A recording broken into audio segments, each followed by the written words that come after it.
Graça e paz, meus irmãos. Amém? Que alegria podermos aqui juntos, podermos cultuar, celebrar, adorar a Jesus, viver família juntos. É bom demais. É maravilhoso podermos juntos desfrutar dessa comunhão agradável que o Senhor ordena a bênção e é uma realidade em nosso meio. Glória a Deus por você que faz parte da família Esperança, tá? Você faz parte de uma casa realmente séria, que leva a sério a palavra, que ama pessoas, que tem como sua mensagem fundamental Cristo, né, que vive na essência, e você faz parte disso. Glória a Deus, você que também está nos visitando hoje pela primeira vez, seja muito bem-vindo, que Deus abençoe você, que você saia daqui realmente com o seu coração alegre, feliz, tocado pela presença do Senhor, em nome de Jesus. Quero convidar você que está em pé, pega a sua Bíblia comigo.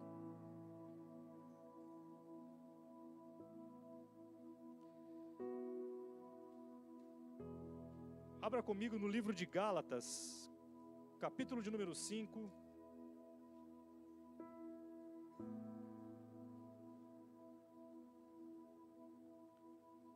Gálatas, capítulo de número 5.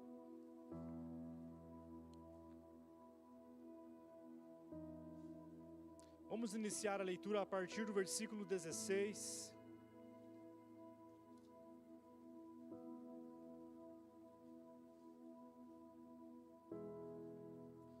Diz assim as Escrituras: por isso digo, vivam pelo Espírito e de modo nenhum satisfarão os desejos da carne. Pois a carne deseja o que é contrário ao Espírito, e o Espírito o que é contrário à carne. Eles estão em conflito um com o outro, de modo que vocês não fazem o que desejam. Mas se vocês são guiados pelo Espírito, não estão debaixo da lei. Ora, as obras da carne são manifestas: imoralidade sexual, impureza, libertinagem, idolatria, feitiçaria, ódio, discórdia, ciúmes, ira, egoísmo, dissensões, facções, inveja, embriaguez, orgias e coisas semelhantes. Eu os advirto como antes já os adverti. Aqueles que praticam essas coisas não herdarão o reino de Deus. Mas o fruto do Espírito é amor, alegria, paz, paciência, amabilidade, bondade, fidelidade, mansidão e domínio próprio. Contra essas coisas não há lei. Os que pertencem a Cristo Jesus crucificaram a carne com as suas paixões e seus desejos. Se vivemos pelo Espírito, andemos também pelo Espírito. Não sejamos presunçosos, provocando uns aos outros e tendo inveja uns dos outros. Pode se assentar, fique à vontade.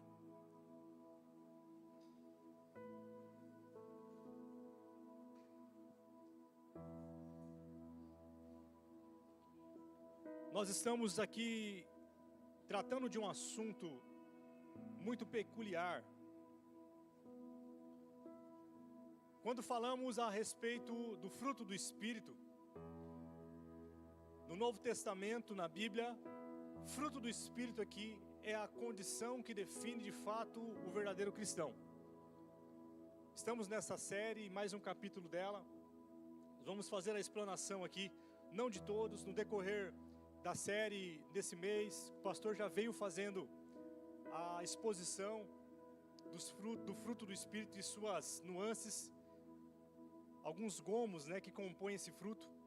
E eu tenho como responsabilidade poder trazer aqui e fundamentar aqui os três dos 9, né, os três últimos dos 9 frutos, três últimos gomos do fruto do Espírito, dos 9, para nós refletirmos sobre aquilo que o Espírito Santo deseja falar ao nosso coração, imprimir em nós como verdade e despertar em nós a realidade de que o fruto do Espírito em nós deve ser uma realidade, deve ser uma verdade, deve ser um fruto que exista e seja visto nas nossas vidas. Porque eu acredito que o fruto do Espírito valida a nossa espiritualidade, valida o nosso modo de ser cristão, evidencia de fato que fomos alcançados por Cristo Jesus. Amém? Então, diante daquilo que é a proposta para nós, gostaria de trazer uma reflexão e falar sobre o relacionamento comigo mesmo, baseado no texto que lemos, sobre o fruto do Espírito Santo. O fruto do Espírito, ele tem muito mais a ver com o caráter do que propriamente dito com algumas manifestações visíveis que os dons espirituais produzem em nós. Vemos realmente muitas pessoas que são abençoadas pelo Senhor com dons espirituais, se movem nos dons e que evidenciam esses dons. E de contrapartida, não que isso seja errado, mas que os dons espirituais que são presentes e dádivas que o Senhor nos dão e que visam a edificação do corpo de Cristo, eles manifestam sim o poder de Deus. Mas nem toda manifestação de Deus quer dizer que Deus está aprovando a conduta daquela pessoa. Então, os dons não revelam o caráter de alguém que vive como alguém que deve viver em santidade. Revelam sim uma espiritualidade de alguém que recebeu algo, um presente de Deus e manifesta. Agora, quando se trata do fruto do Espírito, fala a respeito do caráter. E do caráter de Cristo imprimido em mim e em você. Diferente dos dons, o fruto do Espírito, ele tem a ver com uma obra produzida de forma interna em nós, pelo Espírito Santo. E que muitas vezes, ele não vai ser visível diariamente, notoriamente, como a evidência que o dom traz para aquele que tem o dom espiritual. O fruto do Espírito trabalha no caráter de dentro para fora, nos tornando todos os dias cada vez mais parecidos com Cristo, conformando a nossa vida à imagem dele. Na medida em que estamos caminhando, o fruto ele está em nós, gerando transformações internas, que vão ter repercussões externas, e que estão nos mudando e nos moldando, para que cada vez mais estejamos caminhando conforme a vontade do Senhor, andando de fato no Espírito. Paulo ele dá uma ênfase a respeito disso, quando ele cita que aquele que diz ter o Espírito deve andar no Espírito também, porque o Espírito Santo em si, entendemos que ele é uma pessoa. Uma vez que Cristo passa a habitar em mim e em você, porque entendemos a revelação do Filho de Deus e agora ele habita em nós, por meio da nossa entrega, né? Ele nos aceita e nós nos entregamos totalmente a Ele para viver uma vida para a glória dEle. O Espírito dEle passa a habitar em nós. A palavra nos diz que todo aquele que nele crê, foi-lhe dado um poder de ser feito filho de Deus. A partir desse momento que há essa filiação, o Espírito clama dentro de você, Abba Pai, né? Uma sede pelo Pai, por Deus, e você agora passa dentro de si ter um rio de águas vivas que jorra, que é o Espírito Santo, movimentando você, trazendo sede e fome por Deus. E o Espírito que está em mim e em você é um Espírito vivo, é um Espírito atuante. E esse Espírito então, é Ele quem produz em nós o seu fruto. E o interessante é entendermos dentro da dinâmica disso, que há um contraste que eu quero falar aqui sobre a realidade das obras da carne, em contraponto o fruto do Espírito. Aqui nós vemos no plural a realidade das obras no plural. Obras como um entendimento que nós devemos ter, obras como consequência daquilo que a nossa natureza caída produz em nós. Obras da carne. Uma vez que o homem caiu por meio da desobediência, ele contrai agora o pecado. E a sua natureza que não foi criada para ser corrompida na origem, agora por conta do pecado, ele passa a ter uma natureza caída. E essa natureza caída produz agora todo tipo de maldade, pecado, rebeldia e tudo aquilo que desagrada a Deus. Então nós, por natureza, temos uma inclinação para o mal. Mesmo a criança que nasce, ela já nasce com o seu coração inclinado à queda, ao pecado. Ele já nasce debaixo do pecado e precisa da redenção, precisa da justificação, precisa conhecer Cristo, para que possa então alcançar a vida eterna. Então nós, mesmo estando em Cristo, não estamos livres dessa natureza. Vivemos diariamente numa luta, porque enquanto estamos no Senhor, a carne tenta de todas as maneiras, de todas as formas, fazer com que venhamos a pecar. A nossa vontade natural, como um ser humano, não é fazer a vontade de Deus, não é fazer o bem. Por natureza, nós temos uma inclinação para o mal, então é muito mais fácil fazer o mal, fazer o erro, e gerar então aquilo que Paulo fala aqui como as obras da carne. Obras da carne, então, é consequência da queda, nós herdamos a natureza de Adão, e por isso produzimos naturalmente essas obras, sem dificuldade nenhuma. Agora, quando se relaciona com o fruto do Espírito no singular, fala de um fruto que ele é composto ali por 9 características, ou 9 gomos, e esse fruto, somente o Espírito pode gerar em nós. Ele é aquele que pode realizar com que essa realidade, fazer com que seja vivo dentro de nós esse fruto. E o interessante é que a vida cristã, a forma de viver Jesus, a prática da vida cristã na nossa vida diária, ela vai nos revelar que a nossa tendência muitas vezes, por mais que sabemos da realidade, que o Espírito habita em nós, mas muitas vezes nós vivemos inclinados à desobediência, mesmo sabendo que não devemos fazer, fazendo. É o que Paulo fala no dilema que ele encontra em Romanos 7. Ele fala, o bem que eu quero fazer, eu não faço, mas o mal que eu não quero, é esse que eu faço. Ele chega a exclamar e dizer, maldito, miserável homem que sou, quem me livrará do corpo dessa morte? Ou seja, eu estou lutando numa realidade que muitas vezes eu não consigo vencer. A minha carne se inclina para o pecado, para o mal, e ainda que eu saiba que é errado e não queira, eu acabo cometendo. Porque a natureza do homem, ela é corrompida. E por isso, diariamente, mesmo com o Espírito Santo atuando em nós, nós devemos buscar gerar esse fruto, permitir com que o fruto dele seja uma realidade cultivado dentro de nós, para que nós não venhamos sucumbir à vontade da carne.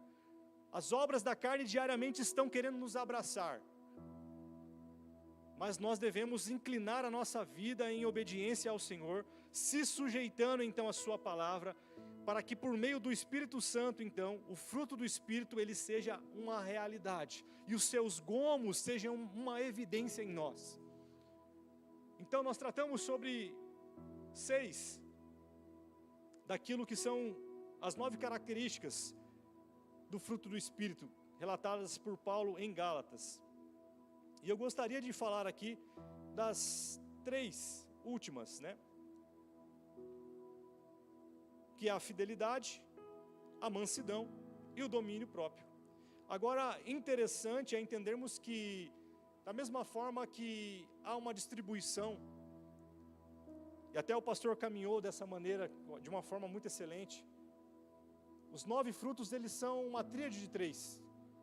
A divisão entre os 3 primeiros que falam sobre o nosso relacionamento com Deus, depois os outros que falam sobre o nosso relacionamento com o próximo, e o que nós vamos tratar aqui que é o nosso relacionamento consigo mesmo. O fruto do Espírito nessa dinâmica, no relacionamento que nós temos conosco mesmo. E eu vou falar uma coisa, irmãos, nós somos difíceis, viu? Quando se trata de nós, é complicado. A tendência geralmente é nós associarmos as dificuldades, os problemas e os defeitos alheios. Porque muitas vezes fazemos isso, olhamos, não é verdade? Para a vida alheia e notificamos erros e evidenciamos falhas. Falamos, olha, que pessoa, né, é incrédula, que pessoa que não tem fé, que pessoa que murmura, só reclama, enfim, infiel, que não tem domínio próprio. Mas a proposta, a partir daquilo que estamos aqui aprendendo, é fazer uma autoavaliação. É olharmos para a palavra e colocarmos a nossa vida a ser examinada. O que fazemos muitas vezes é, quando ouvimos uma palavra, entendemos que muitas vezes as aplicações que são exortações, isso aqui serviu para tal fulano. Se ele tivesse aqui hoje, seria certinho aquilo que ele precisaria ouvir. Mas não, Deus traz quem precisa ouvir no dia certo. Entendeu? Se você está aqui é porque a palavra é para você. Deus deseja comunicar alguma verdade a você, e por mais que você não goste, a vontade dele, ela é melhor do que a sua. A palavra dele é assertiva, e ela transforma, e ela cura, e ela sara. Amém? Então pode ser que fique um pouco desconfortável aquilo que você vai ouvir, mas dê glória a Deus por isso, meu irmão. Amém? Porque Deus ama aquele a quem ele corrige, e você é filho. Amém? Então é mais ou menos por aí.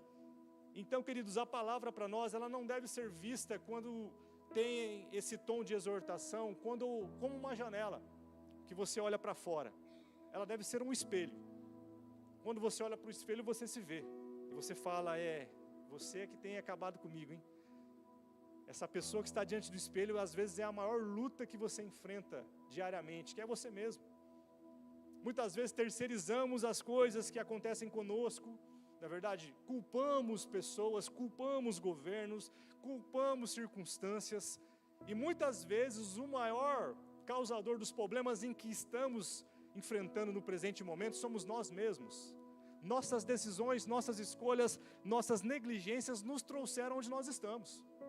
Há circunstâncias que falam de um propósito, aonde Deus nos leva a passarmos por circunstâncias aonde Ele está moldando o nosso caráter, mas muitas das vezes nós somos os maiores causadores das circunstâncias em que estamos. Há uma frase que diz que ninguém está onde está à toa. Todos nós estamos aonde estamos por algum motivo. Amém? Então, queridos, que possamos olhar dessa maneira, entendendo que o Senhor deseja comunicar conosco, pessoalmente, particularmente, essas realidades do fruto do Espírito. E eu gostaria, antes de entrarmos aqui nos 3 frutos do Espírito, entrar em algumas obras da carne que contrastam com aquilo que nós iremos falar aqui hoje.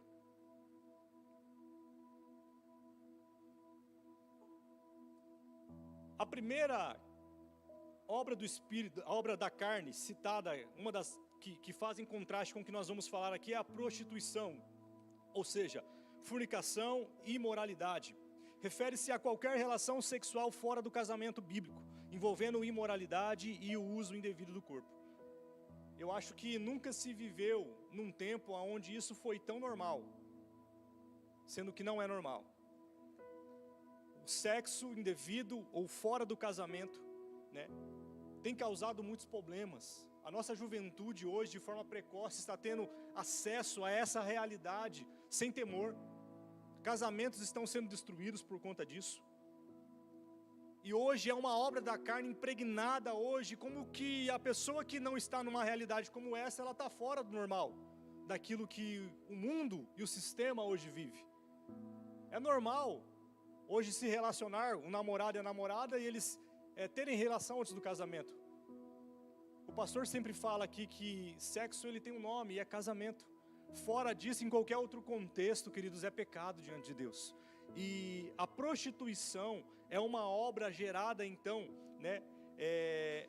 fruto da nossa natureza caída, que inclina para aquilo que é errado. Deus, por meio da sua palavra, nos diz que o caminho é esse, mas a nossa carne quer se desviar dele. Então essa obra da carne chamada prostituição vai fazer com que os maiores sentimentos, os piores sentimentos que existem em nós nessa área, sejam aflorados para que entramos e desobedeçamos ao Senhor. E isso é uma luta interna que todos nós temos, querido. Seja homem, seja mulher. Somos passíveis a errar nessa área, e se o Senhor não nos guardar, e se nós não vigiarmos, seremos um alvo dessa realidade também. Então nós devemos guardar a nossa vida, guardar o nosso coração, guardar o nosso casamento e guardar a nossa sexualidade. Aí você fala: nossa, um tema como esse sendo falado no domingo, queridos, isso é explicitamente falado em todos os lugares na rede social, de maneira errada, e nós temos aqui instruções bíblicas, nos dando a forma correta de como as coisas devem ser. Nós devemos entender que nós vivemos numa cultura que é a contracultura, a cultura do mundo, é a cultura do reino de Deus, e ela vai contrastar com aquilo que o sistema que hoje nós vivemos tem como normal. Então você que é adolescente e jovem, guarde a sua vida, guarde a sua sexualidade para o seu marido, para a sua mulher, e você vai ver a bênção que é desfrutar de um casamento santo, começando tudo certo. Amém, queridos?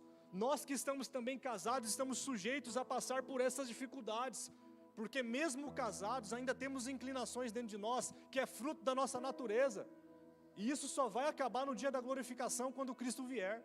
Até lá, queridos, nós temos que perseverar até o fim para sermos salvos, desenvolver a nossa salvação com temor no Senhor, fugir da aparência do mal, entende? De todas as maneiras possíveis, e para que isso seja uma realidade, nós precisamos estar firmados em Jesus, e tendo em nós o fruto do Espírito vivos.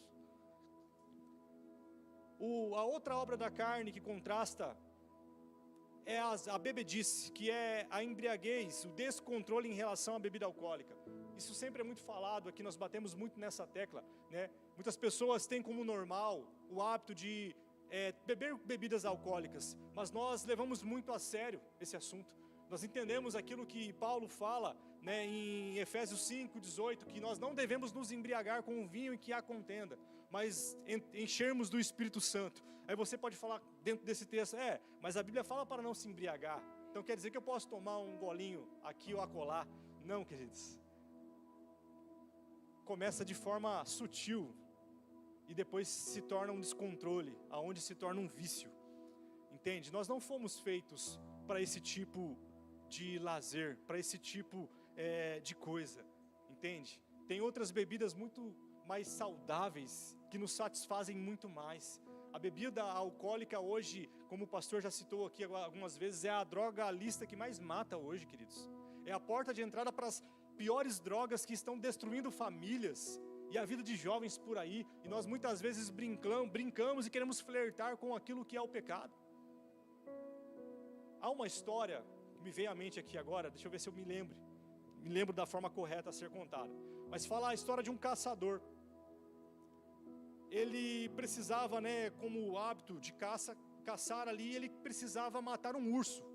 Ele já tinha avistado esse urso, ele já tinha planejado a emboscada, e o urso, muito tempo com fome, precisava se alimentar. Esse caçador então, ele vai todo cheio de estratégia e arma a emboscada contra esse urso. E quando ele está de frente àquele urso, então começa um diálogo. É uma história, tá, irmãos? E aí então o caçador fala assim: olha, eu não queria te machucar, mas eu preciso fazer isso porque eu preciso, né, preciso de você, eu preciso da sua pele. E o urso fala assim: então, e eu preciso do alimento, que é você, para mim poder me manter. E aí o urso propôs então para o caçador uma condição: vamos negociar então, vamos andar mais à frente e negociar, e vamos chegar, né, num bem comum, que fique bom para mim e para você. E os dois vão, queridos, e daqui a pouco só sai um lá de dentro. Quem que você acha que saiu? O urso, queridos. Porque não dá para negociar com o pecado. A gente nunca vai ganhar. Infelizmente a gente nunca vai conseguir vencer negociando e flertando, ainda que pareça ser algo que, nossa, não vai fazer tão mal assim. Não tem nada a ver. Queridos, geralmente isso e essas coisas sutis são as raposinhas, sabe? São aquelas coisas pequenas, as portas de entradas aonde acabam destruindo a nossa espiritualidade, a nossa vida e a nossa família. A outra obra da carne que Paulo fala é a impureza ou a imundícia. Abrange a sujeira moral, pensamentos, atos desonestos, tanto no plano físico quanto mental. Nós somos induzidos a todo momento a ter uma mentalidade totalmente corrompida. As redes sociais potencializaram isso à enésima potência. Porque tudo quanto você abre quando rede social tem alguma proposta de sujeira, fazendo com que a nossa mente se torne impura, por meio daquilo que a gente ouve, por meio daquilo que a gente vê, não é verdade? Então nós temos que vigiar a todo momento, porque a impureza é uma obra da carne que sutilmente, muitas vezes, estraga a vida de muito cristão. Infelizmente, por coisas que, eu vou dar uma olhada, eu acho que não vai fazer mal não, eu vou verificar isso. Queridos, e é um caminho muitas vezes sem volta, que a pessoa não consegue vencer sozinha, aonde entra a pornografia, e abre porta para várias outras realidades, que são disfunções naquilo que nós somos criados para viver. Nós somos criados para viver puro, santos, de forma que a nossa vida reflita a glória de Deus. A palavra nos fala que, Paulo também dando instrução, a outra igreja fala que tudo aquilo que é puro, santo, agradável, se há algum louvor, nisso nós devemos pensar. Porque a nossa mente, por causa da natureza, ela por si própria já cria fantasias, ilusões, sofismas, enganos nela, que nos levam muitas vezes à inclinação para a carne. Por isso que nós devemos guardar a nossa mente, guardar o nosso coração em Cristo e rejeitar e falar em nome de Jesus, eu não aceito isso. Muitas vezes você não vai ser livre da tentação, mas você em Cristo tem o poder de não ceder a ela. Porque há uma diferença entre tentação e pecado. Costumo dizer, como C.S. Lewis diz, que a tentação é você estar num quarto fechado. E o tentador, ele olhar pela porta, pela fechadura do buraquinho da porta, e batendo na porta pedindo que você abra. Isso é tentação. Pecado é você abrir a porta permitindo com que o tentador entre. Cabe a você então vencer a tentação e não ceder o pecado. Vale a pena você confessar a tentação para que você não venha confessar o pecado consumado. Jesus foi tentado em tudo, mas em nada ele foi encontrado em pecado, ele venceu. Ou seja, nós temos a capacidade de, mesmo em meio às tentações mais cruéis e complicadas diante de nós, vencer pela força do Espírito Santo e dizer não. Agora, é uma realidade quando fala-se de impureza, principalmente para o homem, quando fala-se sobre a questão sexual, que nós não devemos de forma alguma tentar resistir. A palavra expressamente diz que nós devemos fugir da aparência do mal. Tiago nos diz de contrapartida que contra o nosso inimigo das almas, que é Satanás, devemos nos sujeitar a Deus, resistir ao diabo e ele fugirá. Mas quando fala da nossa natureza, irmãos, não tem quem seja forte que possa resistir a ela. Por isso nós devemos fugir das impurezas que a nossa carne quer produzir em nós e correr para os braços de Jesus, porque se não for isso, querido, nós não vamos conseguir vencer. Então fica a dica para você aí, não queira vencer sozinho, queridos. Não ache que você é tão forte que você não vai cair nessa realidade. Corra para Jesus, fuja da aparência do mal, querido, se fortaleça, na presença dele, buscando ele e rejeitando todo tipo de impureza. A outra obra é a lascívia ou libertinagem, a falta de controle moral, atitudes desencaradas, comportamento desenfreado e a busca insaciável por prazeres, muitas vezes pública e provocativa. Lascívia fala da realidade de você pecar pela cobiça de olhar, mas também fazer com que o outro peque por meio daquilo que ele vê em você. Ou seja, você produzir pecado na outra pessoa, se vestir de uma forma que chame a atenção, de forma sensual, ter atitudes que não condiz com aquilo que é o caráter cristão, falas, conversas que não convém. A palavra nos diz em Efésios que da nossa boca não deve sair nenhuma palavra torpe, mas somente aquela que sirva para edificação. Então nós devemos guardar o nosso corpo, guardar os nossos olhos, guardar as nossas palavras, não simplesmente para que nós não se contaminemos, mas para que outras pessoas também, por meio de nós, não venham a pecar. E no tempo em que vivemos hoje, irmãos, é complicado. Você vai passear num shopping, levar sua família para divertir, e você tem que às vezes ficar desviando o seu olhar, porque a realidade está descancarada, principalmente as mulheres, que não cuidam da forma em que se vestem, querendo chamar a atenção, infelizmente, mas nós devemos guardar a nossa forma de vestir, porque isso expressa santidade também. O nosso corpo é templo do Espírito e deve glorificar a Ele, deve gerar nas pessoas glória a Deus e não desejo pelo pecado, entende? Então que nós possamos nos atentar para isso, e os homens também, ter moderação da forma que se veste, não é verdade? Porque da mesma forma em que o homem é tentado, a mulher também é tentada. Então nós devemos se guardar. A última obra que eu gostaria aqui de falar da carne é a glutonaria. Misericórdia, irmãos? Senhor. que é o excesso ou o abuso no comer ou beber, indicando uma falta de domínio próprio. Irmãos do céu, eu não sei porquê, mas o crente ele é estigmatizado pela figura de quem come muito, não é verdade? Meu irmão, é complicado, e nós devemos, se nós não bebemos para a glória do Senhor, comemos em dobro, não é verdade? Eu vejo pessoas que dizem, nossa, eu como mesmo, eu como por mim e por Cristo, Cristo habita em mim.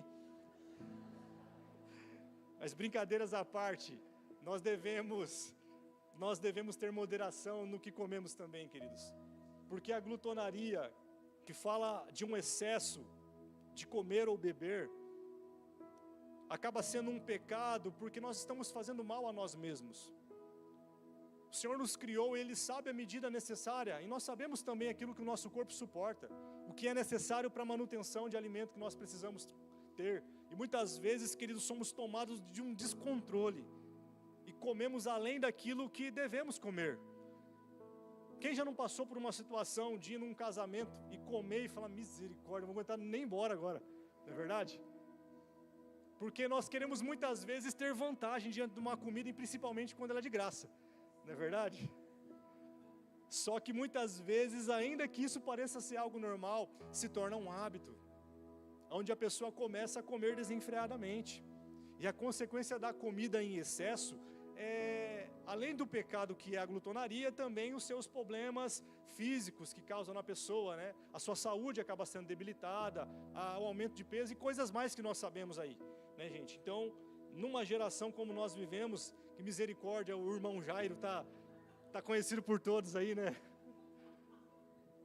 Ei, meu Deus do céu. Mas não é desculpa para você continuar se alimentando em excesso. Amém, queridos? Vocês entenderam, né? O irmão Jairo. Meu Deus do céu. Mas que nós possamos, em nome de Jesus, queridos, brincadeiras à parte, guardar a nossa vida em santidade também, porque o alimento também fala muito a respeito de santidade. Para nós o alimento é algo, como nós temos facilidade ao acesso ao alimento, comemos a hora que queremos, não precisamos ter muita regra, né? Nós temos tudo à nossa disposição. Mas nos tempos bíblicos o alimento, quando falava-se de refeição, era com um propósito, era se assentar à mesa para ouvir a palavra, entende? E eles não tinham uma fartura como nós temos, tudo era muito regrado e escasso. Então o alimento, ele tem esse princípio, e nós devemos então ter esse domínio sobre aquilo que comemos, para não pecar e para estarmos também saudáveis. Porque o nosso corpo é o templo do Senhor, devemos glorificar a Ele com tudo aquilo que somos e temos. Eu gostaria então de podermos agora entrar nos 3 frutos do Espírito, para podermos refletir sobre eles aqui. Então esses 3 gomos que iremos falar aqui, que são fidelidade, mansidão e domínio próprio, que compõe o Espírito Santo, fala da relação comigo mesmo. O primeiro fruto é a mansidão. E a mansidão fala de gentileza, que vem do grego prautes, suavidade, uma força domada ou domesticada. Mansidão fala de alguém que controla a reação que vai ter. Porque hoje as pessoas são muito reativas. A pessoa te fere, você fere ela também. Ela te magoa, você magoa ela também. Nós não estamos mais no tempo da lei, que é olho por olho, dente por dente. E a falta de mansidão é isso, é uma pessoa reativa, mas que não pensa para reagir. Sabe? Ela reage de forma a manifestar a sua ira. Alguém fez mal para ela, alguém fechou ela no trânsito, ela já reage de uma forma, né, ou xinga, ou quer brigar, na verdade, ou amaldiçoa. Então, a mansidão fala de um domínio sobre a reação que você vai ter, que é uma reação fruto de uma obra da carne, mas que você, tem o Espírito Santo agora. Eu não posso xingar mais, eu não posso praguejar, eu não posso murmurar mais, não é verdade? Porque muitas vezes esses momentos é que revelam de fato o caráter que nós temos. E aí falta-nos mansidão, queridos. E a mansidão fala desse domínio, onde muitas vezes deixamos as nossas emoções aflorar. Estamos vivendo tranquilo, em paz, saímos da igreja, estamos com o coração totalmente, ouvimos uma palavra, estamos felizes. De repente alguém se fecha ou bate no teu carro ali, meu irmão. E na hora, cadê a sua mansidão? Miserável, né? E já nesse momento, querido, em que a carne ela quer vir aflorar e manifestar a sua obra, é onde você deve, não, peraí, eu vou manifestar o fruto do Espírito. Quem habita em mim é o Espírito Santo. Então eu não vou xingar mais. Eu não sou mais quem eu era. Eu sou outra pessoa agora. Então em mim habita o Espírito Santo e eu vou manifestar esse fruto. É igual Agostinho de Hipona, ele conta em um de seus escritos que ele viveu uma vida muito ímpia, de muita prostituição, de muito adultério. E ele vem ao conhecimento de quem é Jesus. E ele passa a viver agora uma vida para a glória de Jesus. Um grande homem de Deus. Mas ele passeando nas ruas, ele um dia se depara com uma mulher que começa a chamar ele de relacionamentos passados. E fala assim: Agostinho. E ele viu que era mulher, falou: meu Deus do céu, deixa eu correr. Misericórdia. E ele correndo mais rápido, e a mulher vindo mais rápido: Agostinho, sou eu. E ele correndo mais rápido: Agostinho, sou eu. Até que ele chega no momento e vira para ela e fala assim: mas eu não sou mais eu. Eu não sou mais eu. Eu agora sou alguém diferente. E agora as minhas atitudes são correspondentes à nova natureza que eu tenho. Eu era dominado pela carne. Eu vivia escravo do pecado. E o que eu produzia agora eram as obras da carne. Mas agora Cristo habita em mim. Como Gálatas 2:20 fala, que já não vivo mais eu. Cristo vive em mim. E o viver que eu vivo agora na carne, vivo na fé para a glória do nosso Senhor Jesus. Já não sou mais dominado pelo pecado. Ainda que o pecado me rodeie, me cerque, eu tenho força no Senhor para dizer não, para abandonar e para fazer a vontade de Deus. Então nós precisamos desse fruto chamado mansidão. O outro fruto é a fidelidade, que vem do grego pistis, que significa lealdade, confiança, confiabilidade, garantia, fidelidade ou fé. Num aspecto, nós podemos aplicá-lo como a fidelidade a Deus. Viver uma vida fiel a Ele, e essa fidelidade vai resultar em uma vida para a sua glória, onde você realmente todos os dias não causa um adultério espiritual, não troca o relacionamento com Ele por qualquer outro relacionamento, né? se rendendo a qualquer outra coisa que possa tomar o lugar dEle.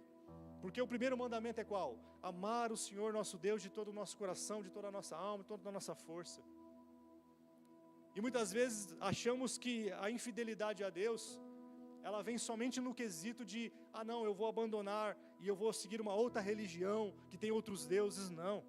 A infidelidade a Ele se dá em vários aspectos, onde nós rompemos o nosso relacionamento e tiramos Ele de ser o primeiro e colocamos muitas vezes o trabalho, colocamos filho, colocamos nossos sonhos, né, aquilo que almejamos, no lugar que Deus deve estar. E aí a nossa fidelidade ela é corrompida, porque nós estamos servindo a Deus como uma barganha, querendo alcançar os nossos objetivos. Mas também a fidelidade pode ser esse rompimento, né? Porque a fidelidade ela deve ser demonstrada não simplesmente na presença, mas muito mais na ausência. E quando se fala de Deus, como nós podemos se ausentar da sua presença? A palavra nos diz que ainda que fomos infiéis, Ele permanece fiel, pois Ele não pode negar a si mesmo. O caráter dEle é fiel. E assim como Ele é, nós devemos ser. Trazendo agora para o aspecto de relacionamento, fidelidade fala a respeito dessa confiança que a pessoa pode ter em mim e em você. A fidelidade uns aos outros, a fidelidade do relacionamento matrimonial, né, que fala de uma aliança que eu tenho com a minha esposa, e para onde eu vou eu carrego a minha esposa comigo, ainda que ela não esteja presente. essa aliança é um símbolo. O Espírito Santo dentro de mim, dentro de você, é a marca e é o selo de que aonde nós vamos, carregamos o Senhor conosco. Ele está em nós. Nós não podemos traí-lo, entende? E hoje nós vivemos um tempo onde as pessoas são cada vez mais não confiáveis. Trocam, né, a sua fidelidade por aquilo que tem preço. Negociam a sua integridade. Se vendem por alguma proposta financeira ou por algum benefício que possa trazer promoção, queridos. Esse fruto em nós gerado pelo Espírito fala de algo inegociável que há em nós. Essa fidelidade gerada em nós pelo Espírito Santo não nos deixa abrir mão do nosso relacionamento com Deus, dos nossos relacionamentos, seja com o marido, com mulher, amigos, enfim. Somos cúmplices, somos pessoas que estamos juntos de fato. Amém? Não devemos negociar. E o terceiro e último fruto, que eu acho que é o mais complicado de todos. Domínio próprio, que vem de enkreteia do grego, significa autocontrole, disciplina e moderação. Queridos, eu acho que a base para tudo aquilo que é o fruto, as virtudes geradas nos 9 gomos desse fruto do Espírito, é o domínio próprio, é o autocontrole, é a capacidade de você ter limites e saber até onde você pode ir e até onde você não pode. O domínio próprio é interessante porque quando fala-se de autocontrole, fala de um domínio que mesmo aquele que não é cristão e tem o Espírito Santo em si, tem também. O autocontrole é onde a pessoa sabe qual é o seu limite, o que ela pode fazer, o que é certo, o que é errado. Ela tem um senso daquilo que é certo, um senso de justiça, um senso de limite. Ela tem uma disciplina, porque também o domínio próprio fala de uma disciplina, alguém disciplinado. Mas só isso não basta. Por que não basta? Porque o fruto do Espírito, ele não pode estar em deficiência. Se você tem o Espírito Santo e tem o fruto, você não pode ter 3, ter 6, você tem que ter os 9. Ou você tem todos ou você não tem. E o domínio próprio, então, queridos, ele não fala simplesmente de um autocontrole, simplesmente, mas principalmente de um controle do alto. Da capacidade de você ser guiado pelo Espírito Santo, entendendo que há limites que você não pode restringir. Uma disciplina espiritual que vai fazer com que o seu coração e a sua vida seja conduzida cada dia mais à vontade de Deus. Porque há um escritor que diz que quem não tem domínio próprio, tem demônio próprio. E o autocontrole hoje nós vemos que é um dos males que tem causado as piores desgraças. Onde a pessoa vai para ter um diálogo, para tentar resolver algum problema, e ela é tomada por um descontrole, e aquilo que era para ser uma conversa pacífica se torna um homicídio. Situações que poderiam serem resolvidas de forma tranquila, numa conversa, que acabam indo para a justiça. Porque muitas vezes o domínio próprio, ele falta. E a pessoa descontrolada agora é como se tivesse um demônio próprio, que se incorpora e a pessoa começa a agir de uma forma descontrolada, manifestando a sua raiva, manifestando seu ódio. Nós precisamos, em nome de Jesus, com a ajuda do Espírito Santo, que o domínio próprio, que é um fruto dele, esteja guardando a nossa vida, queridos. Sermos dominados não pela nossa carne, não pelas obras da carne, mas pelo Espírito Santo, pela vontade dele em nossas vidas. Para que nenhum demônio tenha poder de querer dominar as nossas vidas, nossos sentimentos, nossas palavras, nossos pensamentos. Mas que em nome de Jesus o Espírito Santo de Deus nos guie. E sejamos realmente, além de ter um autocontrole, ter um controle do alto, sermos conduzidos pela vontade do Senhor. Eu quero abrir um texto para nós finalizarmos aqui. Provérbios 25, 28, se puder pôr, por favor.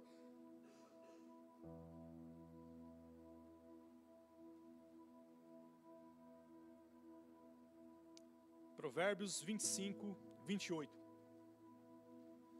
Como a cidade com os muros derrubados, assim é quem não sabe dominar-se, ou em outras versões, aquele que não tem domínio próprio. Aqui Salomão, o homem mais sábio, ele faz a referência a respeito de uma cidade, que agora os muros que são suas proteções, foram derrubados, e essa cidade agora está sujeita a ser invadida, não está mais protegida. E o domínio próprio é esse muro, queridos, que nos protege, que nos faz ter limites, para que as obras da carne não tenham poder de atuação em nossas vidas. Então nós devemos realmente aumentar o muro de proteção, permitindo com que o fruto do Espírito Santo, que é o domínio próprio, cerque a nossa vida, guarde a nossa vida, queridos. A palavra seja essa guarda, que não deixe os dardos inflamados do maligno penetrarem, entrarem e derrubarem esses muros, para que fiquemos vulneráveis. E há muitas pessoas hoje aqui que estão vulneráveis, que os muros já foram derrubados, e que estão sendo alvos fáceis de ataques da obra da carne, porque eles faltam essa proteção, porque já não conseguem buscar a palavra, porque não conseguem mais ter vida com Deus, já não tem mais o domínio próprio sobre suas ações. Muitas vezes, como Paulo, não querem, mas a carne fala mais forte, e acaba vencendo, e essa pessoa faz aquilo que não queria. Queridos, o Espírito Santo hoje está aqui, nos trouxe aqui, para nos trazer esse alerta, para que nós possamos viver uma vida para a glória de Deus, cercados pela sua presença e protegidos por Ele, em nome de Jesus, amém?